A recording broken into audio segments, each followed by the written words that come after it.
What you're trying to do is to make your wife trust you again, which is never going to work. You need to work on becoming a person who is trustworthy. That will be the thing that changes everything and unlocks everything for you.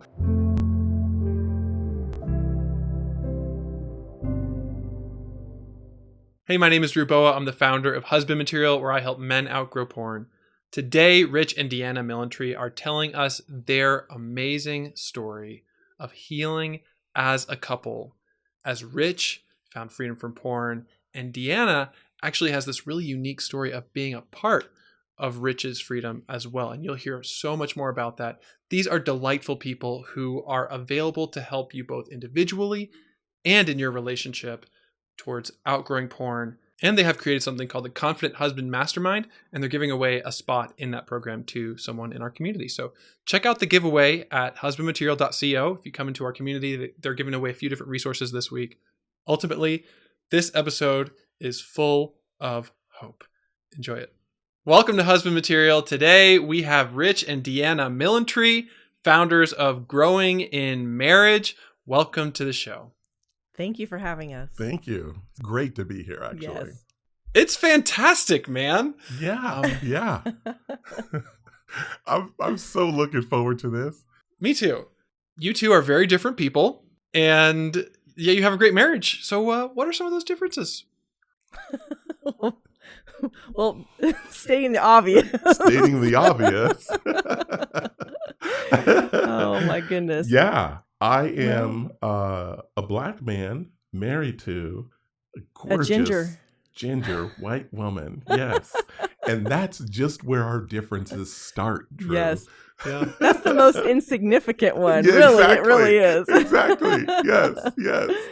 Yeah. I think one of the things that makes us truly different, I'm going to say this from my perspective as a husband who has gone through this journey of learning to trust God and to overcome pornography, is I have a wife who I have never met another wife like this before, who demonstrated her loyalty and her love and her commitment to me in a tangible way that just doesn't make any sense at all. But it is a love that, one, I didn't know existed, a level of commitment that I didn't know existed, and I'm eternally grateful for that difference, that differentiator in her and in us. I can't even follow that up. What do I say? The stereotypical guy's way of doing things and, the different personalities and stuff. I'm definitely the guy in the relationship.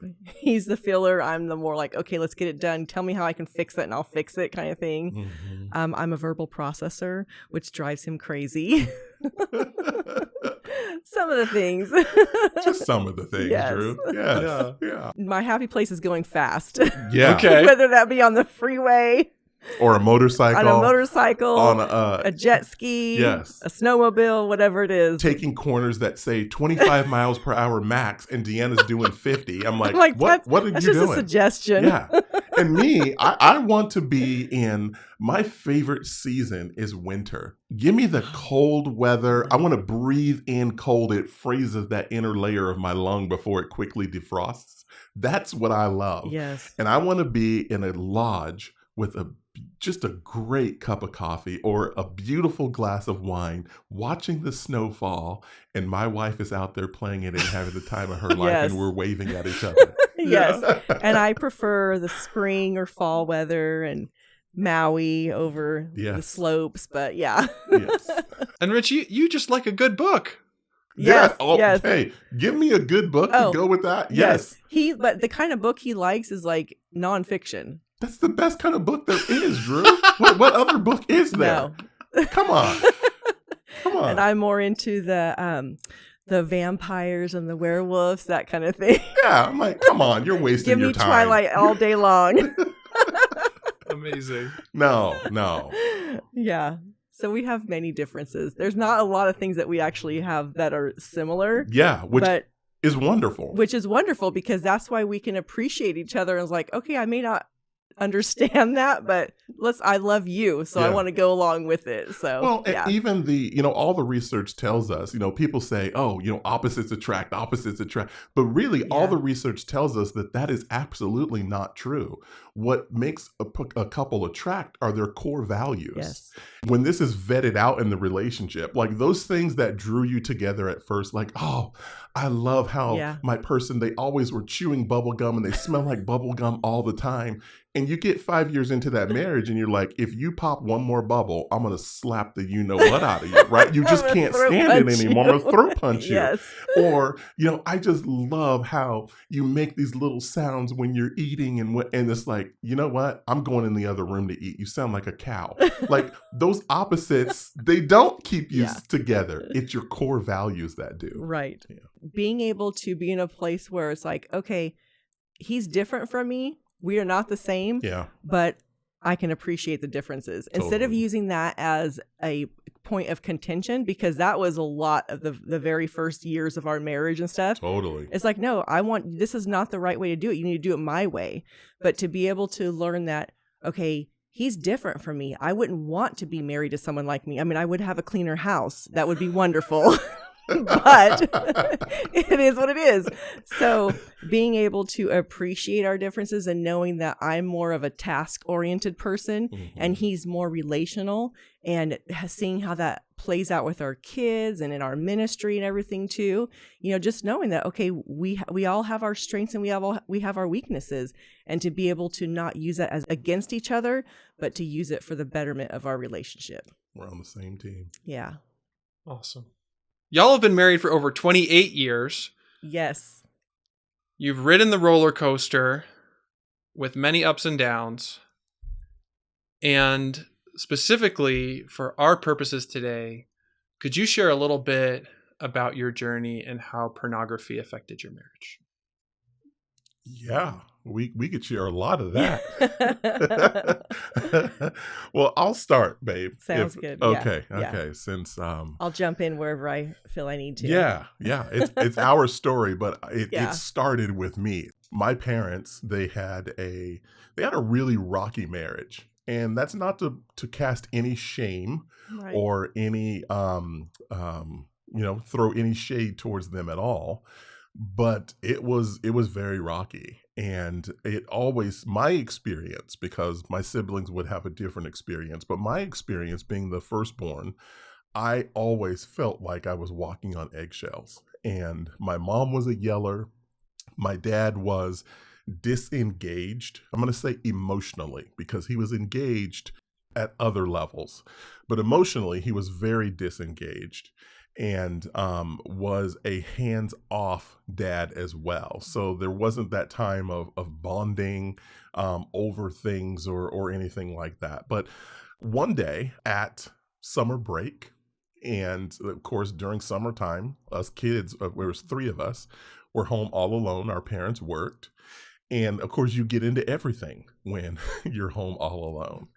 And this one day, I happened to feel under my parents' mattress, and I saw and felt something that it was paper. I was like, oh, what's that?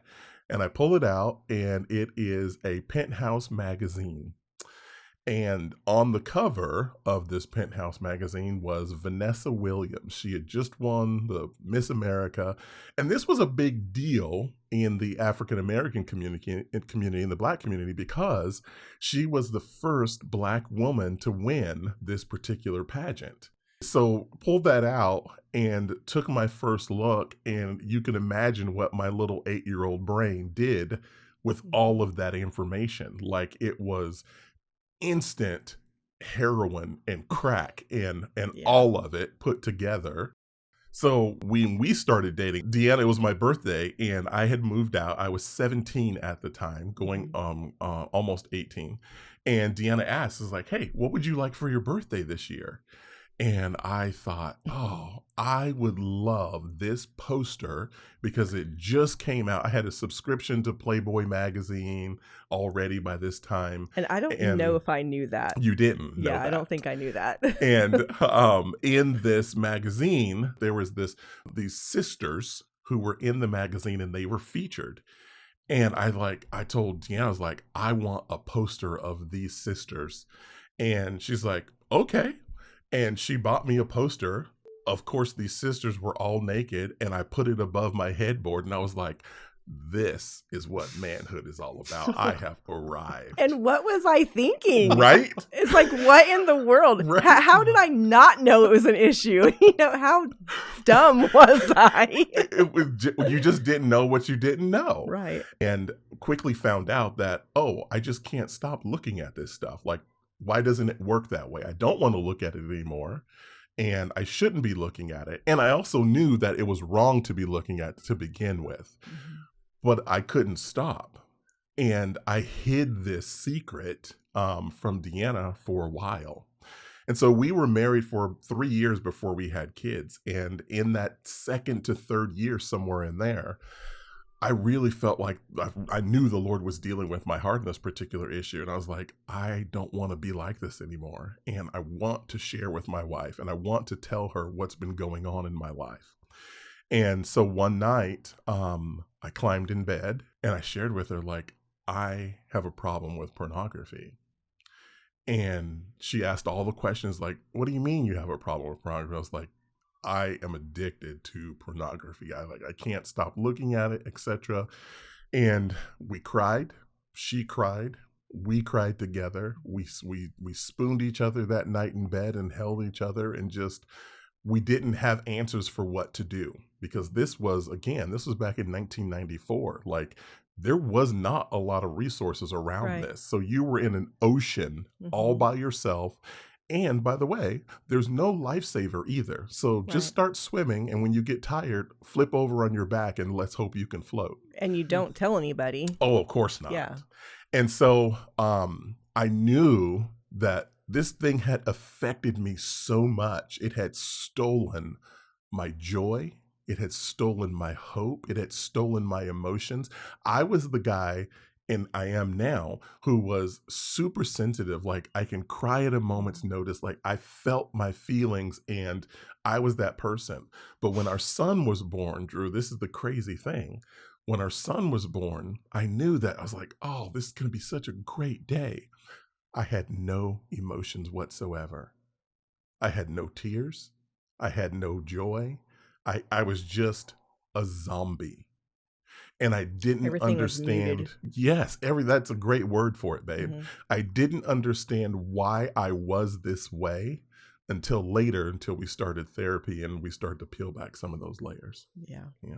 Of course, I was devastated. I don't think I even knew at that time what the gravity of the situation was. I mean, I was hurt. I felt betrayed. I felt less than. I felt that, how is he even thinking about somebody else? Am I not attractive to him? Does he not want to be with me? All that stuff. But at the same time, in the back of my mind, I was like, well, I helped contribute to it if I was able to give, to buy this thing for him, but I didn't know at the time either. So it was just a whole lot of stuff. And I felt like we couldn't talk to anybody about it. Who would understand? I love my husband. I didn't want, even in that moment with the extreme hurt and betrayal, I knew that I loved him and I wasn't going to, cast him aside, but I didn't want anybody else to be thinking him of that way either. So I was really, really conflicted on that. Yeah. Sounds like it was one massive shame storm for both of you. Oh, yeah. Truly. Yes. Truly. Yeah. You don't escape it. Right. I mean, it affected my life so much, but the shame was soul crushing. And you don't get away from that.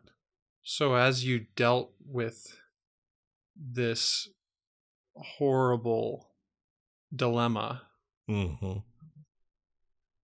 what challenges did you face? Deanna, let's start with you this time. Right? I think number one was, how do I proceed? What do I do? How do I rid of that voice? Because one of the crazy things, the funny things, I put those in air quotes, about something like this coming to light and your partner, being vulnerable with you and sharing things, and you're devastated, but at the same time, it's opening up conversation. And so you feel that you're vulnerable and you're exposed to things, and that creates an intimacy. It does. And I'm not talking about a sexual intimacy, but it does. It creates connection with you. And so you naturally draw closer to your partner and you want to be sexual with them, but then feeling guilty and feeling, the voice is like, oh, he's not even thinking about you. He's thinking of somebody else.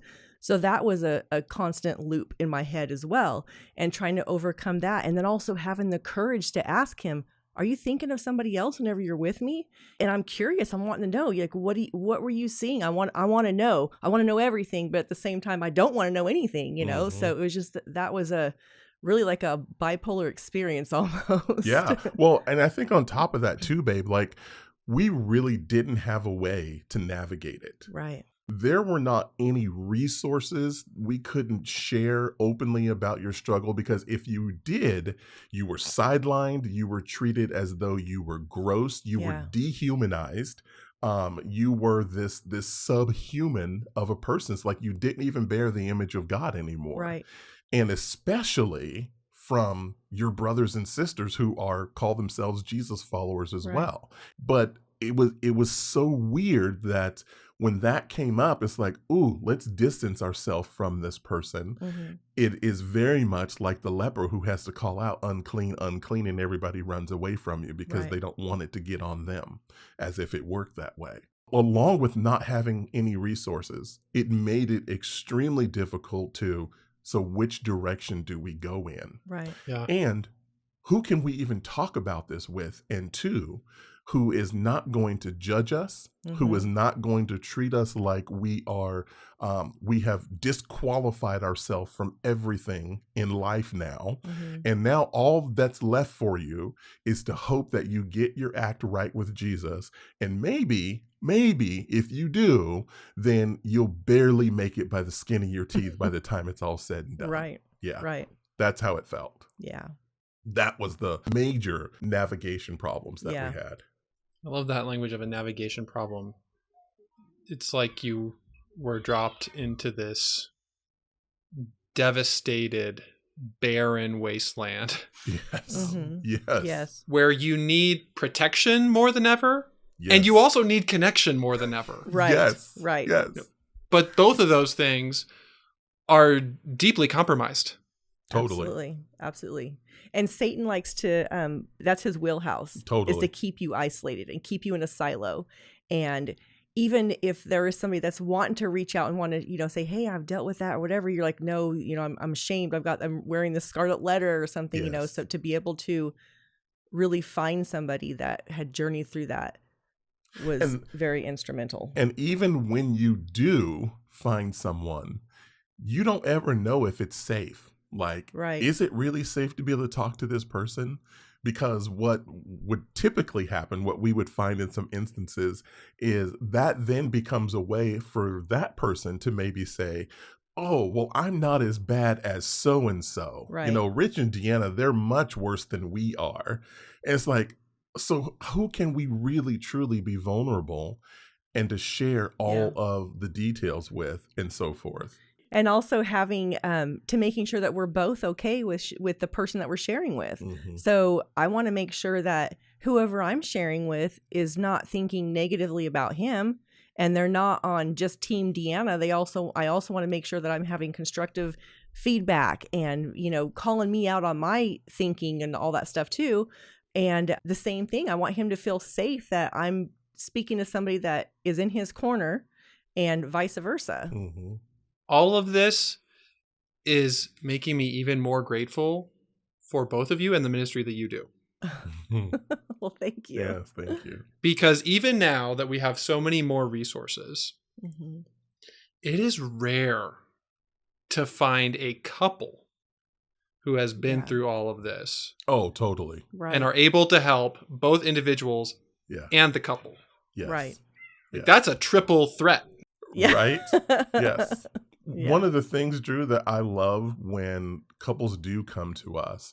So generally speaking, the husband will have an issue with pornography, and the wife is kind of just left on her own. And it's like, okay, let him deal with his issue, and then you guys will have this hope of being restored, etc.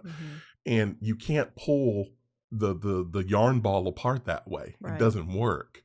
And I'm so grateful to have my wife who is able to speak into that young woman's life or that woman's life and say, hey, here's what's going on. And I know that you're probably feeling like this. And these are the emotions that you're having. And like Deanna alluded to earlier, I just want to grab you and hold you close. And at the same time, I hate you and I don't want you to be anywhere near me. And I want to make love to you. And because I want to feel connected to you. And then in the middle of making love, I break down and cries because I can't stand you. And why are we in this position? Because you got us here. Having someone to be able to speak to that is amazing. Yeah. As you have grown in marriage so much, and as you're helping others, what are some of the most important strategies or actions that you recommend? From my perspective is that I don't know how far into this journey we recognize that I needed to be a safe place for him. But I also had to manage my own stuff too. And so I really had to find somebody that I could speak to, but also to know that it wasn't my pornography was not my problem, but it did affect me because I'm married to him. And so I wanted him to be able to share with me his struggles. I didn't want to know the details, but I wanted to know that, hey, I'm having a hard day today. And in order for him to be able to share that with me, I also had to be in a spot where I was like, okay, God, give me the strength, because I need to be able to pray for my husband and to cover him in prayer and, to recommend, well, hey, you need to go speak with, your accountability partner, your buddy, or, whatever it was at the time. And, because I'm not in a space today to be able to handle that. But I appreciate that you're sharing this with me.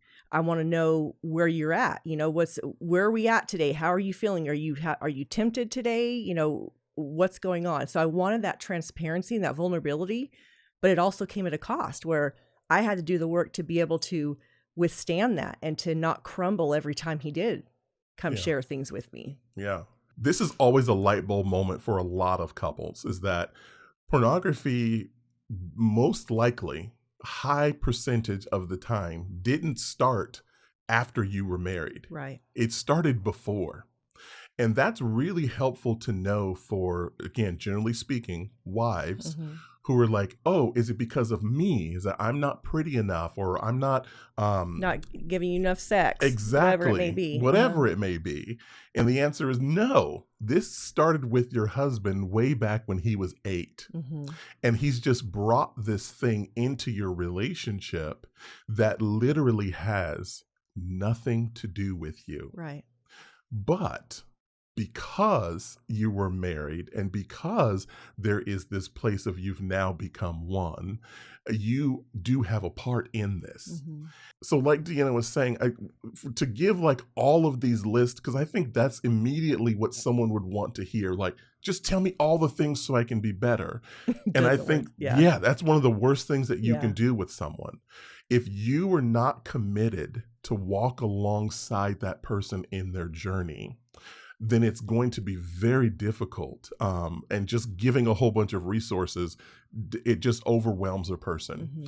But one of the things, so Deanna mentioned accountability, which I think is absolutely crucial for someone to have a place of accountability and a couple to have a place of accountability. So for me, we always recommend your spouse cannot and should not be your accountability person. There's a whole bunch of reasons for that. But for me, I had this great place with my dad. And I'm talking about my spiritual dad now. So my spiritual father is the man who came in my life and who really took the place of my biological father. And I don't use that term biologically disrespectful. I just want to make a difference to differentiate the two. And he was the man who, I am the man that I am today because of my spiritual father. And he was the kind of person, I love this about him. He accepted me. And this is the first time I've really ever felt this in my life. he accepted me for me, even though I felt like I was just covered in poop. And nobody would ever want to get close to me because I stink, I reek. And every time I come over, oh, of course Richard's coming over. He wants something. These were the thoughts in my head. And nobody loved me. Nobody, why would they love me? I'm not good enough. I'm dealing with this particular thing. And of course, I had all this other baggage from family of origin as well. But he was the kind of man that he could look at you. And he did this so many times in my life. And he would look at you and he would go down and reach into your heart and he would pull out the diamonds and the gold and say, look at this, son. This is who you are. This is what's inside of you. And you'd get a glimpse of yourself and you'd feel like, wow, somebody sees something good in me because I don't even see that stuff in me. And then he would put it back down and he'd say, now go get it. And he wouldn't leave you on your own to go get it. We're going to go get this together. This is a journey that he walked through with me and showing me how to go get the good things that God had put inside of me was invaluable. I love some of the specific ways that your spiritual father spoke to you. Could you share one of those moments where you'll never forget his words? Oh, yeah. So my dad passed away in 2019. And when it was apparent like he was going to lose his battle to pancreatic cancer, my older brother, so again, I'm talking about my spiritual family at this point. So my older brother, Tommy, was at the hospital and we'd travel back and forth to San Francisco at UCSF to see him all the time and stay with him, spend the night, etc. But Tommy had enough wherewithal, enough composure to grab dad and film some videos. Hey, mom's birthday is coming up. What would you want to say to her? You're not going to be here. Or sis's birthday is coming up or whatever.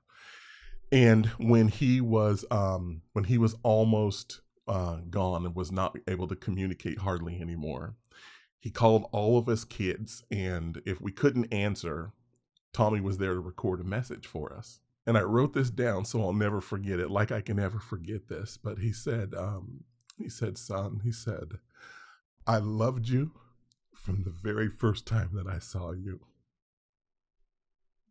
And that was our relationship. Like that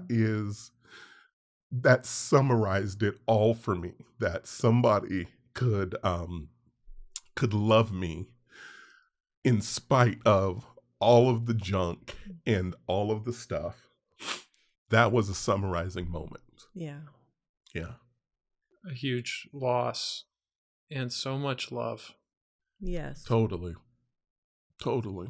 And his love met some of those deeper soul level needs that were underneath attachment to porn. That's exactly 100%. Right. Exactly. Yes. And a lot of times the specific porn that we've turned to is symbolizing someone who relates in that way, right? Yes, it is. Right. Yes, the fantasies that we have, those are breadcrumbs back to what does my heart truly, really desire. Yes. Yeah. Yes. Oh, I love that image of breadcrumbs. That's so good. Yeah. Oh, yeah. I mean, that was the thing that even still, so with my biological family, that there's still this place of feeling like, oh, I'm just not accepted. Yeah.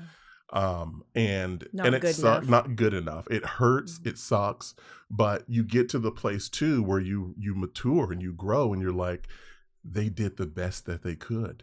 They did better than what their parents did. Right. And so I'm grateful and I honor them for that. And I'm so grateful that I am who I am today, partly because of them as well. It doesn't go all to my spiritual father. It goes to them as well. But you really do have to come to a place of maturity to get there before you can recognize something like that. Yeah.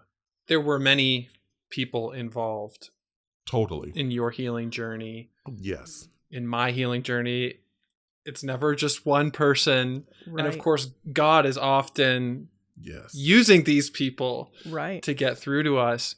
Yes. One of the things I find remarkable about your story together is how Deanna was one of those people.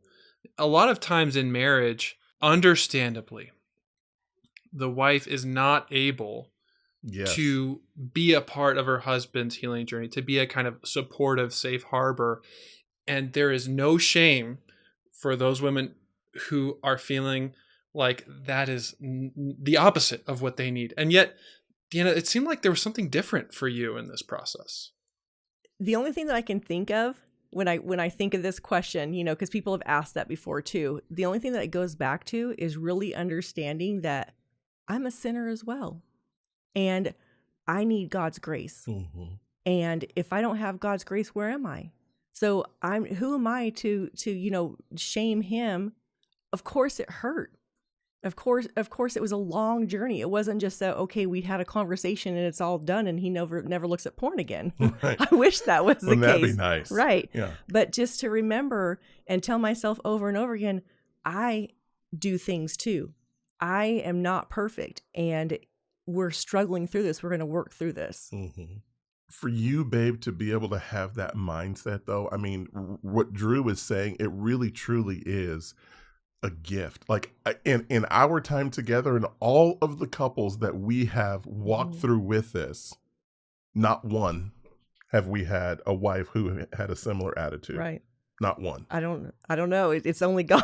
It's only God. Right. Yeah. I mean, because all of this stuff, Drew, it exposes this falsehood, and we talk about this with our couples, in the wife, okay, generally speaking again, in the wife that it's, oh, well, I thought this would be a happily ever after, Right. and you're supposed to support and to prop me up and make me feel good about myself, and all of the things that come along with that. It's like, okay, hang on. Your identity is found in Christ Jesus first and foremost. Right. And if this situation, at its very least, is going to be used to expose some of those areas where you're not leaning on Christ Jesus, you haven't found your identity in him. You are still working things out, which there is nothing wrong with any of those things. Right. But this brings it front and center. It's like, okay, so we can deal with this, or we can cast blame and push it off and, make this the other person's issue, instead of stepping into this place of growth and maturity as well. Yeah. I think it really does, my personality, I think because of the things that I went through as a child, and my mom was married and divorced 6 times. And so I knew that divorce was not an option for us. And making sure that whatever we faced, because I knew it wasn't going to be roses, because I never saw roses growing up, apparently, clearly. Yeah. So knowing it was going to be difficult and not knowing what that difficulty was going to be, but it wasn't going to be easy. At the end of the day, he's my best friend. He was my best friend since, way back.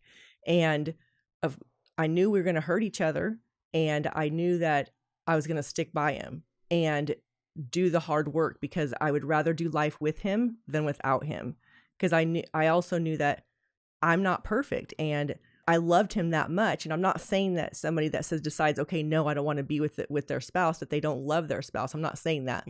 What I'm saying is, I think that it's just the resiliency that was, by the grace of God, was given to me as well. Yeah.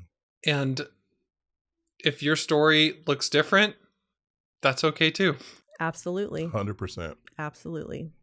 This story needs to be told. I mean, that's what we're doing here, Drew. Right. Yes. Yeah. And it takes work though too. I just want to, it wasn't like the very next day I'm like, okay, come share everything with me. No. That took work for us to get to that point, because I was still, we were young in our marriage. We were young kids when we got married. We were in our, how old were we? I think we were mid-20s. 21. Yeah, 21, sorry. And so just learning, who am I? Yeah. And who do I put my trust in, and who is the person that gives me my identity? Because you can easily fall into that trap as well. And there'll be days where it's like, okay, no, this isn't going to work, or, but working as not as in we're going to divorce or anything, but it's just like, okay, this is hard work. What do I do? You don't even think I'm attractive kind of thing. And just playing with that and stuff too. And then also, I don't know if I want to know this. You need to go talk to Josh about this, and Josh is his best friend, and his wife is my best friend, being able to talk to her and stuff too. So really having that core group, those people that you do life with. But I think, we're talking about, we were married at 21. Like your brain isn't even fully developed at 21. Right? So you got all that to work through too. Yeah. But the hard work that you're talking about, babe, like hearing it now in this 1 hour podcast or whatever it is this is the Instagram version of it. Yes. This is like, it's all shiny and wonderful this and great. This great. is the 28 years of work. Right. Yes. Let us tell you about the real dirty stuff. And it's like, oh, well, shoot, do we really want to go down that road? Am I really going to be committed to this? Right. And, it is what it is. Yeah. I think we need to hear some of that dirty stuff to balance out this beautiful picture. Yeah, we can hear some of that dirty stuff. Like I remember one time in particular, I did not want to share this with my wife. And there were times where, for me, and this is true of a lot of gentlemen as well, but for me, when I get stuck in that negative feedback loop, and that negative feedback looks like, well, my wife wants me to do something and she says, do it this way. And I can't seem to do that. And I can't seem to make her happy. When I try to do something, it doesn't work. What the heck is wrong with me? And now wherever I go, her to me, me to her, it's always negative. So I'm stuck in this negative loop. And it makes me want to withdraw. I get frustrated. I get angry. I get super upset. So what do I want to do? I want to go to my place of comfort. That's the immature thing to do, right?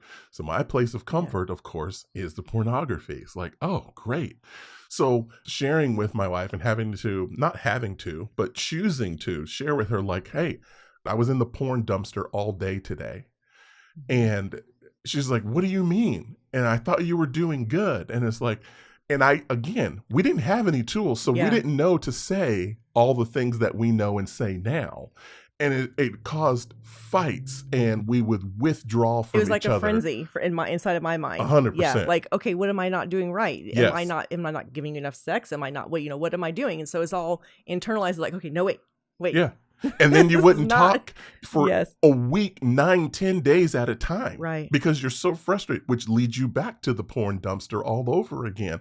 And then you say some nasty things to each other. I remember my wife was dropping me off at work one time. And I was irritated because she wasn't giving me what I wanted. It was probably sex. It was sex. And she wasn't giving me what I wanted. And I'm like, I'm trying to not use pornography. And, you're not helping me at all. Like, that's her responsibility, right? How stupid. I'm putting all the blame on her. And so I get out of the car and I look back at her and I said, you know what? You were such a bleepity bleep. And I slammed the door and went into my job. And nobody feels good after something like that. And that takes an incredibly long time to repair when you're 22, when you don't have the skill set to even begin to repair what you said. You don't even know what you said or why you said it, but you said it. And it's not fun. It wasn't pretty. So there is hope. Even if you're in that position. Yes, there is. Don't give up. Yes, there is. It's a journey. Yes, it takes grit and it takes commitment. And it often takes professional help. So what role did that play in your journey? Yeah, so that was a godsend for us because soon after I told my wife, hey, this is what's going on for me, my dad, spiritual dad, said, okay, you guys need to go get counseling, and here's a good counselor for you guys to go see. So what I know now, looking back on those experiences with my counselor, there wasn't a lot of stuff that he gave us like, hey, this is how you move forward and this is how you defeat it. But what he gave us was incredibly valuable. in the sense that you're not alone, Right. that you're not the only one doing this. You're not disgusting and gross because you do it. Let's talk about the shame. And then let's talk about some of the reasons why people resort to pornography. But for me and my counselor and Deanna, as we work through this, one of the big things for me, the giant things for me, was the driver of all of my porn usage. When I feel powerless, Mhm. or I feel like I have lost something, or again, can't do something, that is a trigger, and that says, oh, go get your power back. So Yeah. whenever Deanna and I would get into an argument, It could be about anything. it could be about Yeah. anything. But I'll say this too. I was only with our counselor maybe 3 or 4 weeks. Yeah, I was with them longer. Yeah. Yeah. And It I turned into Deanna counseling. we don't know why or how it worked out that Yeah. way. Yeah. But it did. And his name was Patrick. And Patrick said, he's like, okay, he's like, you know what? We're good. I want to spend some time with your wife. I was Yeah. like, are we good? Because I know me and I don't feel You're like I I'm don't- good. I don't feel like I'm trustworthy. And Yeah. then I had all the thoughts of like, oh, what's he telling? Is he telling my wife to leave Yeah. me? Is he telling my wife that I'm not good enough? Like I had all that spinning in my head too. But the things that I sat with him and experienced with him, when I was powerless, that's where I would go. So when Deanna and I would get into a fight, I'm looking at it through the lens of win-loss. You either win the fight or you lose it. How ridiculous. It's never that. If you go in with that attitude, you've already lost no matter what the outcome is. We Yeah. work to get win-win solutions in marriage and in those difficult times.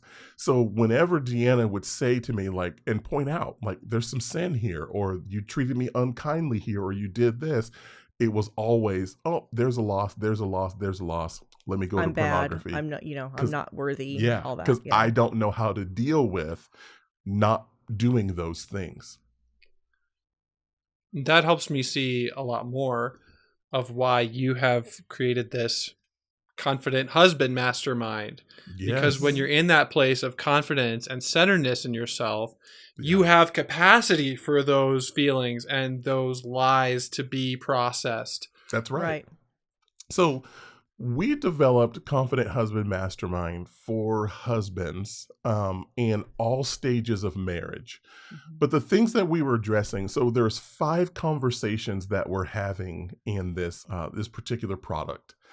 And the 5 conversations are around 1, spiritual leadership, anger, rebuilding trust, communication, and household chores. Mhm. And these are 5 big conversations that all men need to hear in their life, especially as they're becoming husbands. And the wives are like, yes, let them hear it. Right? Especially that household chores. Right? But no one ever teaches us and says, other men are having this experience, Mhm. and other men have grown past this experience. They've grown up to be mature men, and they handle their anger like men now. And that's the conversation that we're having in Confident Husband Mastermind. How do you become a man who is confident instead of a man who is like, I just don't know what to do? And then one of the other conversations that we have is one of my favorites is rebuilding trust. And this speaks directly to the man who has violated his wife's trust with porn usage, her emotions. She can't trust him with her emotions anymore. She can't trust him with the kids. She can't trust him for keeping his word, all of those things. And we're walking these husbands and these men through, again, this is not in a course like setting where you're taking notes and you're doing all the things. We're inviting you into a conversation. It's 5 husbands who are having real conversation about real life things. And we have packed all of this good stuff in there. Why it's important for you to really understand, number 1, this is the first step in rebuilding trust. If you do not understand how you have hurt and how you have broken your wife's trust, and you're not able to communicate it back to her with her words in a way that makes her feel validated and seen, then you are not ready to move to the next step in rebuilding trust. And when you are able to do that in your relationship, man, your wife, her wall comes down. Right. You guys begin to connect on a whole different level in new places. Like, it's a wonderful thing. And most guys, here's what they say.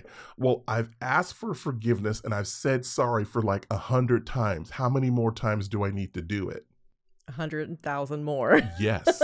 Keep on. Yes. Yes. You're going after the wrong thing. Right. What you're trying to do is to make your wife trust you again, which is never going to work. You need to work on becoming a person who is trustworthy. Yes. That will be the thing that changes everything and unlocks everything for you. Mhm. And all of this is in Confident Husband. Yeah. And one of the things that I love about the greatest feedback that we've been getting from this is that there's 4 other guys plus Rich, and there's different experience. They have all different life experience, so people can really relate to at least somebody in the group. So that's a great thing too. Yeah, we have men tell us, Yeah, I cried when I listened to the anger video and the chores video because I didn't know. I finally got it. Somebody finally Yeah. understood me. Mhm. Like, it's been that transformative. Yeah. So guys, if you want to learn more about the Confident Husband Mastermind and some of the awesome other tools that Rich and Deanna have created, including the Growing in Marriage podcast, Yes, Bible studies for couples, lots of great stuff, go down to the show notes, go down to the description, or you can go to growinginmarriage.com. Just for now, thank you so much for being a part of this. Oh, Thank you for having us. Deanna and Rich, what do you wish someone would have told you earlier in your marriage? That I'm not alone. Mm-hmm. I wish that somebody would have reached out sooner and been able to share with me things that they've gone through. Mm-hmm. There's nothing like feeling that, okay, they get me. Yeah. So I wish I would have had that sooner. Yeah. I'm just going to piggyback on what you said, babe, because it makes my eyes a little wet again because I think about my dad. Yes. But for someone to accurately portray Jesus to me. Yes. Jesus, we tell our couples this all the time. You're in a dark place right now. And you're in a hole that is black as night, and you can't even see your hand in front of your face. Mm-hmm. And it stinks, it's disgusting, it's dirty, all the things. But we're going to get right down in that hole with you because we don't mind getting dirty and stinky and doing all that stuff with you. That's what God has called us to. Yes. And the wonderful thing about Psalm 139, that God tells us that even the darkness is not dark to him. Mm-hmm. So if that's the case, if that's really truly the case, that God is able to see in the darkness when I can't, all he wants me to do is take his hand and he'll lead me back to the light. Yes. And I have got to be willing to just take his hand. And I wish somebody would have shared with us that we're going to show and be the real Jesus for you. And we're going to be right there for you guys, no matter what's going on for you. And we did have that. We had that in my spiritual parents. Yes. But we had to grow to learn that with them. Yes. Now we can share that with our couples straight away. Yeah. That's one thing I was just sharing with somebody not too long ago, within the last 2 weeks, that, we do the coaching and stuff. And I think that couples get that up front with us, is that you can tell us anything and we're not going to judge you. Mm-hmm. And I want to be the hands and feet of Jesus. I want to be able to, there might be some things that shock me, but I'm not going to discard you. I'm not going to tell you that you're unworthy, that you're not unredeemable. I'm still going to love you. Mm-hmm. And that's what I think that we need to do a better job as the church to be able to do to couples and to individuals, to create that environment. Amen, sister. What a story. What a savior who gets into the dirt with us. Yeah. Oftentimes through each other. Yes. Totally. Through friendship, through having spiritual parents, through coaching, through groups. So many ways for us to take Jesus' hand. Yes. as he leads us through the darkness. Because that's the only way out, is through. Right. It is. You have to go through it. You cannot go around it. And now for the famous final question. Yes. Rich and Deanna, what is your favorite thing about freedom from porn? That it's not that bondage, the shame, and I think in this day and age as well, is that we're talking about it more, and to be able to share with couples that it's not an end all. You don't have to stay stuck. Right. And we could have just been afraid to tell our story. We could have been afraid to not say anything to anybody, and what a travesty that would be. Mm-hmm.